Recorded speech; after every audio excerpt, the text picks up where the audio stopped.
नमस्कार, मैं श्रुति सिंह। स्वागत है आप सभी का इनसाइड झारखंड न्यूज के इस बुलेटिन में। चले जाते हैं आज की खबरों के बारे में। खबरों की शुरुआत करते हैं राजधानी रांची से। सीएम चंपई सोरेन की अध्यक्षता में सोमवार को दूसरी बार झारखंड कैबिनेट की बैठक प्रोजेक्ट भवन में हुई। वहीं बैठक में कुल 25 प्रस्तावों पर मुहर लगी।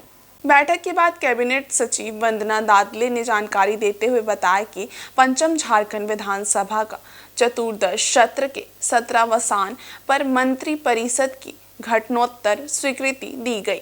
कृषि ऋणों पर ब्याज अनुदान देने की योजना के तहत दी गई है। इस प्रस्ताव के मुताबिक अब किसानों को कृषि ऋण के ब्याज पर 3 की जगह 4% की छूट दी जाएगी। कैबिनेट ने झारखंड एलिजिबिलिटी टेस्ट के आयोजन से संबंधित नियमावली के गठन की स्वीकृति प्रदान की है। राज्य में लंबे समय से जेट परीक्षा आयोजित होने की प्रतीक्षा कर रहे युवाओं के लिए खुशखबरी है। इसके तहत झारखंड राज्य के विश्वविद्यालय एनजीभूत एवं संबंध विश्वविद्यालय में सहायक प्रधानाध्यापक की नियुक्ति एवं एचटी में प्रवेश हेतु झारखंड एलिजिबिलिटी टेस्ट यानी जेट के आयोजन से संबंधित नियमावली के गठन की स्वीकृति प्रदान की गई। राज्य के शिक्षा निदेशालय, राजकीय अभियंत्रण महाविद्यालय एवं राजकीय पॉलिटेक्निक संस्थानों में शिक्षक एवं अन्य पदों पर नियुक्ति हेतु भारतीय एवं सेवा शर्तों के लिए झारखंड तकनीकी शिक्षा सेवा नियमावली 2023 के गठन की स्वीकृति प्रदान की है। झारखंड कैबिनेट ने 5वें राज्य वित्त आयोग के गठन की स्वीकृति प्रदान की है। इस आयोग के अध्यक्ष एपी सिंह होंगे, जबकि सदस्य के रूप में हरीश्वर दयाल सहित अन्य होंगे। मंत्री परिषद ने झारखंड राज्य विधि आयोग के कार्यकाल को 13 नवंबर 2025 तक के लिए बढ़ा दिया है। कल्याण विभाग के छात्रावास में रहने वाले विद्यार्थियों के लिए राज्य सरकार ने छात्रावास पोषण योजना 2024 के गठन की स्वीकृति दी है। अल्पसंख्यक एवं पिछड़ा वर्ग कल्याण विभाग के नियंत्रणाधीन छात्रावास निर्माण, संचालन एवं प्रबंधन हेतु झारखंड अनुसूचित जाति, अनुसूचित जनजाति, पिछड़ी जाति, अल्पसंख्यक छात्रावास पोषण योजना 2024 के गठन के संबंध में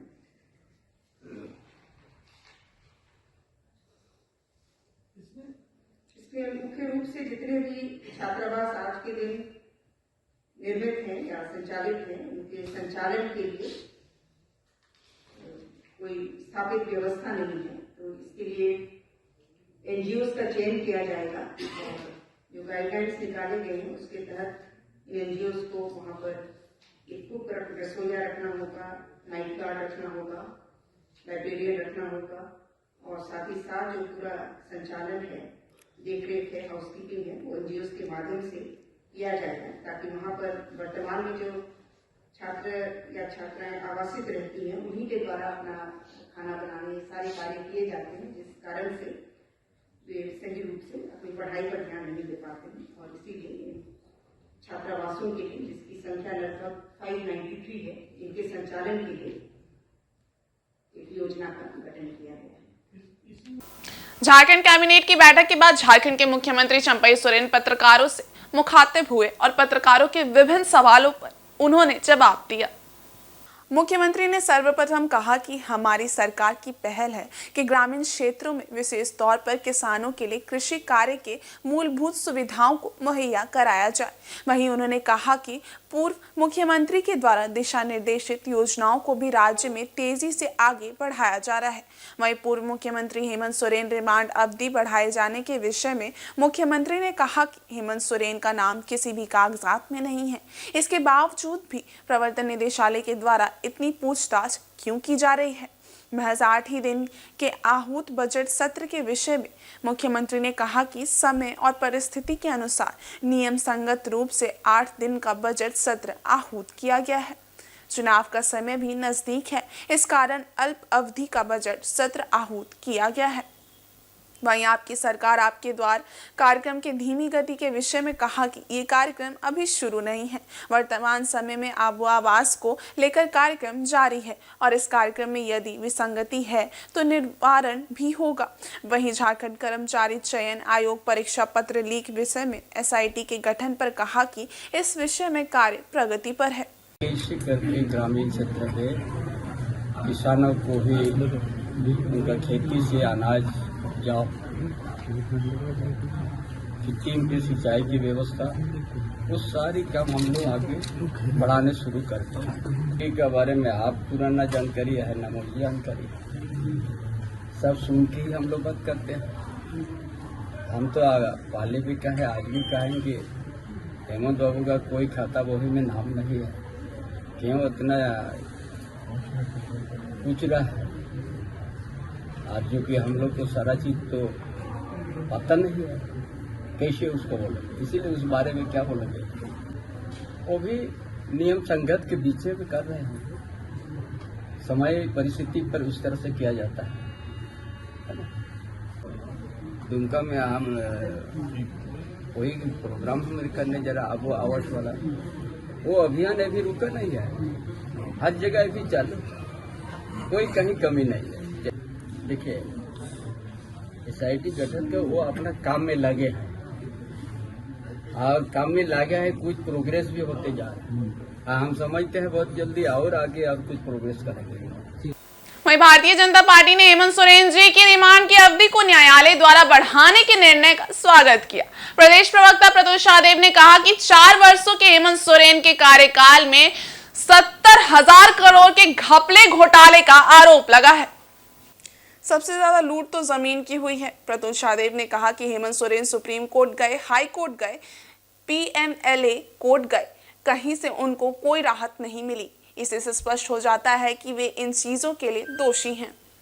देखिए, पूर्व मुख्यमंत्री हेमंत सोरेन की जो रिमांड अवधि बढ़ाई गई है अदालत के द्वारा, हम उसका स्वागत करते हैं। और जिस तरह की खबरें आ रही थी मीडिया में और जिस तरह के तथ्य ED ने भी रखे थे PMLA कोर्ट में, उससे ये स्पष्ट हो रहा था कि 70,000 करोड़ का जो घपला घोटाला हुआ है उसके जो तार हैं वो सीधे तौर पर पूर्व मुख्यमंत्री हेमंत सोरेन से जुड़े हुए दिख रहे हैं। तो मुझे लगता है और गहनता से पूछताछ करने की आवश्यकता थी, क्योंकि 350 पन्ने के आसपास का WhatsApp चैट था, इलेक्ट्रॉनिक डेटा है, उसको भी ED स्टडी कर रही है। और इस लूट के खेल में तो रोज नए किरदार सामने आ रहे हैं। तो इस लूट के खेल के लिए कौन कौन लोग जिम्मेवार हैं, ये गहनता से जांच करनी आवश्यक है। इसलिए हम इस रिमांड अवधि के बढ़ाने का स्वागत करते हैं। और राजधानी रांची के प्रदेश भाजपा कार्यालय में लोकसभा चुनाव योजना की महत्वपूर्ण बैठक आयोजित की गई। इस बैठक में झारखंड प्रदेश अध्यक्ष बाबूलाल मरांडी, नेता प्रतिपक्ष अमर कुमार, प्रदेश संगठन मंत्री करमवीर सिंह, राज्यसभा सांसद आदित्य साहू सहित कई पदाधिकारी उपस्थित रहे। बैठक के उपरांत भाजपा प्रदेश अध्यक्ष ने पूर्व मुख्यमंत्री हेमंत सोरेन पर निशाना साधते हुए कहा कि झारखंड राज्य के नदी के बालू, खनिज संपदा एवं जमीनों को बेचने का काम किया गया है। पूर्व मुख्यमंत्री हेमंत सोरेन के शासनकाल में दलाल बिचौलियां शासन को चला रहे थे। लुटेरों के हाथ झारखंड को गिरवी रखने का काम किया गया। साथ ही झारखंड में भ्रष्टाचार को बढ़ावा दिया गया। नदी के बालू को भी बेच दिया, जो व्यक्ति पहाड़ के पत्थर को भी बेच दिया, कोयला को भी बेच दिया, यहाँ तक कि लोगों की ज़मीन को भी ये बेच रहे हैं। और तो और जो छात्र नौजवान थे जिन लोगों ने बड़ा मेहनत करके परीक्षा दे रहे थे, उनकी नौकरी को भी वो बेचने का काम था। अब तो सब कुछ आया ना। विनोद सिंह तो उनके क्या बोलते हैं उसको, अंतरंग मित्रों में से एक, उनके घर में छापा मारा तो क्या क्या मिला, एडमिट कार्ड। हेमंत सोरेन और विनोद सिंह के बीच व्हाट्सएप चैट हुआ, और मैंने देखा अच्छा ट्रांसफर पोस्टिंग की बात चैट हुआ है। ये बिल्कुल साफ हुआ कि भाई इस राज्य में, मैं पहले से कह रहा था, झारखंड में हेमंत सोरेन नहीं, बिचौलिया, दलाल, भ्रष्ट अफसर, यही लोग सत्ता को चला रहे हैं। और आप तो बिल्कुल सत्य सिद्ध हो रहा है। तो हम ऐसे थोड़े बोल रहे थे, हमारा जो अनुभव था, हमने जो सुन रहे थे, लोग हमें आकर के बता रहे थे। और फिर सरकार की कार्य क्या बोलते हैं उसको, क्रियाकलाप बोलते हैं, उसको देख करके मुझे लग रहा था कि सरकार लगता है बिचौलिया लोग चला रहे हैं। वहीं रांची मौसम विज्ञान केंद्र के अनुसार पश्चिमी विक्षोभ के असर के कारण से मौसमी गतिविधियों में थोड़ा बदलाव होने से 12 फरवरी की देर शाम से 15 फरवरी तक झारखंड राज्य में बारिश की संभावना व्यक्त की गई है। रांची मौसम विज्ञान केंद्र के वैज्ञानिक ने बताया कि 13 फरवरी और 14 फरवरी को पश्चिमी विक्षोभ असर व्यापक रहेगा एवं झारखंड के कई हिस्सों में ये 2 दिन हल्के और मध्यम दर्जे की बारिश देखने को मिलेगी। वहीं रांची मौसम विज्ञान केंद्र के चेतावनी के अनुसार 13 फरवरी को उत्तर पश्चिमी भाग गढ़वा, पलामू, चतरा, लातेहार के साथ रांची, हजारीबाग, गुमला, कोडरमा में हल्की ओलावृष्टि की संभावना है। साथ ही गर्जन और वज्रपात की भी संभावना व्यक्त की गई है। पश्चिमी विक्षोभ आंशिक असर के कारण मौसम में बदलाव 15 फरवरी तक रहेगा। 13 और 14 फरवरी को तापमान में गिरावट के कारण हल्की ठंड होगी और 16 फरवरी से लेकर 18 फरवरी तक मौसम फिर शुष्क हो जाएगा। पश्चिमी विक्षोभ के आंशिक असर से ये जो मौसम में बदलाव है इसका असर 15 तारीख तक रहेगा और 16 तारीख से आसमान फिर से आपको साफ दिखने लगेगा और जो मौसम है वो शुष्क हो जाएगा। और तापमान की बात करें तो न्यूनतम तापमान, क्योंकि बादल आ ही रहे थे और न्यूनतम तापमान बढ़ा ही हुआ है, तो इसमें कोई बड़ा बदलाव देखने को नहीं मिलेगा। हाँ, 13 और 14 में क्योंकि दिन में भी बादल रहेंगे, हल्की बारिश की संभावना है, तो दिन का जो तापमान है उसमें आपको थोड़ी गिरावट जरूर देखने को मिलेगी। थोड़ी ठंडक दिन में भी आपको फील होगी। और इधर चाईबासा में सखी मंडल की महिलाओं का प्रमंडल स्तरीय एक्सपोजर और क्षमता संवर्धन शिविर से महिला महासम्मेलन आयोजित हुआ। कार्यक्रम में कोल्हान प्रमंडल के पश्चिमी सिंहभूम, पूर्वी सिंहभूम और सरायकेला खरसावां जिला से सखी मंडल की हजारों की संख्या में महिलाएं शामिल हुई। कार्यक्रम का उद्घाटन पूर्व मंत्री जोबा मांझी और जिले के विधायकों ने किया। मौके पर महिला समूहों के बीच 130 करोड़ की परिसंपत्तियों का वितरण किया गया और विभिन्न क्षेत्र में बेहतर प्रदर्शन करने वाले महिला समूहों को सम्मानित किया गया। कार्यक्रम को संबोधित करते हुए पूर्व मंत्री जोबा मांझी ने महिलाओं को प्रोत्साहित किया। जैसे सुधारना चाहेंगे, जैसे अपना संस्कार बनाना चाहेंगे, ये हम सब बहनों के हाथ में है। आप अपना हाथ को जैसा कलाकारी बनाएंगे, जैसा अच्छा लगी खींचना चाहेंगे, ये हम सबों के हाथ में है। इसलिए इसमें किसी को बताने की जरूरत नहीं है। स्वयं जो हमारे बहन है, महिलाएं हैं, खुद ब खुद अपना परिवार को कैसा चलाती हैं। और उसी तरह से यदि किसी महिलाएं के प्रति अत्याचार हो, किसी महिलाएं के साथ किसी तरह से गलत हो, तो ये महिलाएं उसके लिए आवाज उठाने के लिए हम सबों की भी जिम्मेदारी बनती है।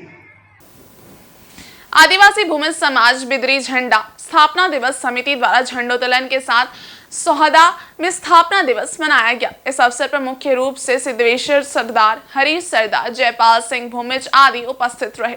वहीं सिद्धेश्वर सरदार ने कहा कि बिदरी झंडा हमारी संस्कृति, हमारी एकता और अखंडता का प्रतीक है। 2012 में भारत सरकार द्वारा इस झंडे को मान्यता दी गई। वहीं समाज के 25 बुद्धिजीवियों की टीम द्वारा झंडे को बनाने में 1 साल 9 माह 25 दिन का समय लगा।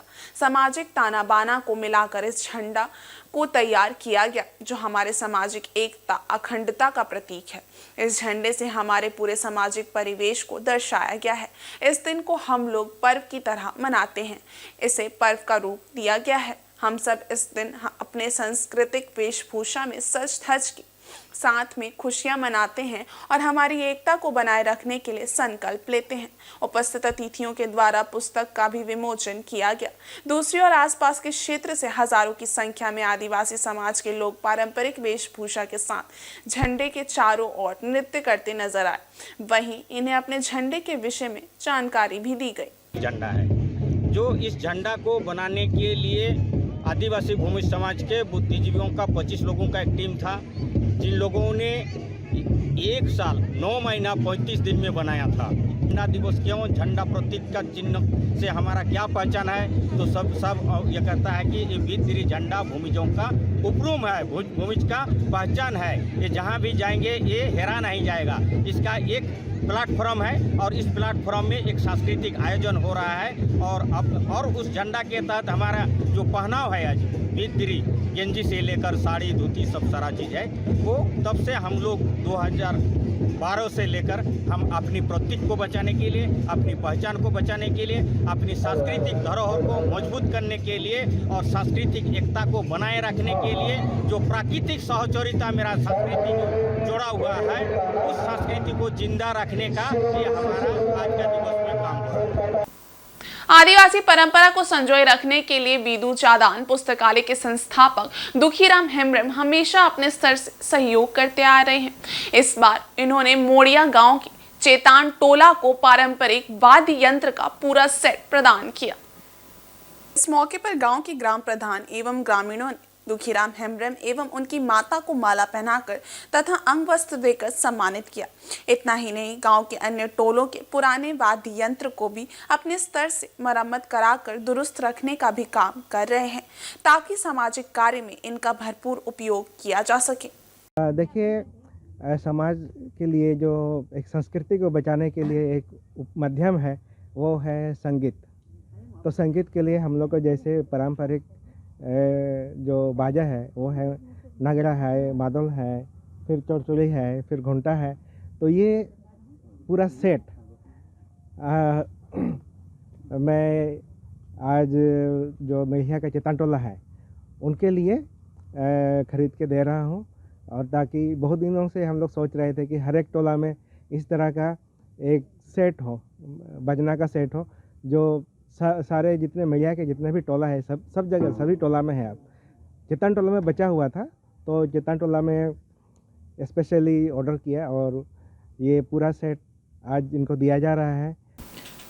14 फरवरी को वसंत पंचमी के दिन विद्या दायिनी मां सरस्वती की पूजा बड़े ही धूमधाम से की जाएगी। विद्या की देवी मां सरस्वती की पूजा को लेकर तैयारी जोरों पर है। वहीं शिल्पकार भी मंगलवार को मां सरस्वती की प्रतिमाओं को अंतिम रूप देने में लगे रहे, ताकि तय समय पर पूजा पंडालों, शिक्षण संस्थानों में मां सरस्वती की प्रतिमा स्थापित कर उनकी पूजा अर्चना की जा सके। चक्रधरपुर के मशहूर शिल्पकार सुधीर पॉल भी मां सरस्वती की प्रतिमाओं को अंतिम रूप देने में जुटे रहे। सुधीर पॉल ने बताया कि ग्राहकों की मांग पर अलग अलग नए रंग, रूप और मनमोहक आकृति के साथ प्रतिमाओं का निर्माण किया गया है।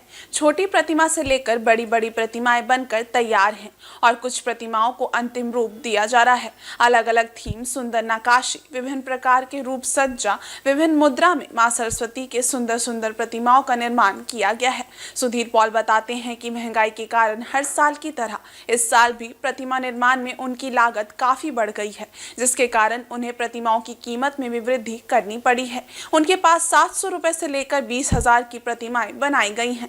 इधर ग्राहक हर साल बढ़ रहे कीमत से परेशान जरूर हो रहे हैं, लेकिन भक्ति और श्रद्धा के साथ प्रतिमाओं का बाजार ठीक है। लोग सरस्वती पूजा इस साल काफी संख्या में मना रहे हैं। चारों ओर इस वर्ष सरस्वती पूजा में उत्साह और भक्ति वातावरण देखने को मिलेगा। सुधीर पॉल ने अपने द्वारा बनाई जा रही तमाम प्रतिमाओं की जानकारी दी। और इस बुलेटिन में बस इतना ही। ब्रेक के उस पार कुछ और खास खबरें, तब तक के लिए देखते रहिए इनसाइड झारखंड न्यूज। धन्यवाद।